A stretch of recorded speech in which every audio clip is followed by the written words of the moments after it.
vraiment pas quel avis je dois donner parce que c'est une activité constitutionnelle. La rentrée parlementaire, comme vous le savez, à l'Assemblée nationale, ça se fait le 15,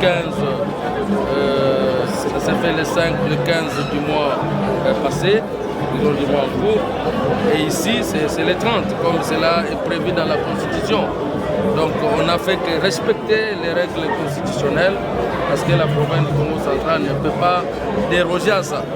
Et nous, en tant que gouvernement provincial, en tant qu'institution, nous avons été invités avec notre gouverneur de province, grâce à Kwanga Maswan Bidolo, pour participer, n'est-ce pas, à cette cérémonie solennelle. Et nous avons été là, nous avons suivi le discours du président, qui est un discours fédérateur, si on peut le dire ainsi, mais aussi un discours inspirateur.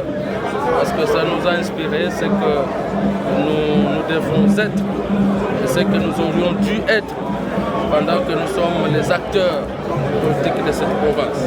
Et nous pensons que dans les jours qui viennent, comme la session elle est budgétaire, et la province, dans l'unité, dans la cohésion, avec toute la coopération possible, on pourra avoir un budget conséquent qui puisse permettre à ce que les attentes de la population deviennent une réalité.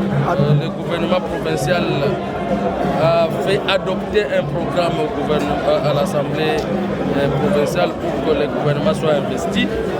Et dans ce programme, il y a des actions qui ont été prévues pour chaque secteur, le ministère de la Justice également, parce que vous savez que nous allons travailler, et c'est là la volonté du gouverneur, nous allons travailler dans le sens d'améliorer les conditions de vie des détenus ou des prisonniers, mais aussi les infrastructures, n'est-ce pas, des prisonniers. Nous sommes sans l'ignorer que c'est depuis des décennies que les prisons ont été construites en République démocratique du Congo. Et la province du Congo central n'est pas épargnée à cette réalité.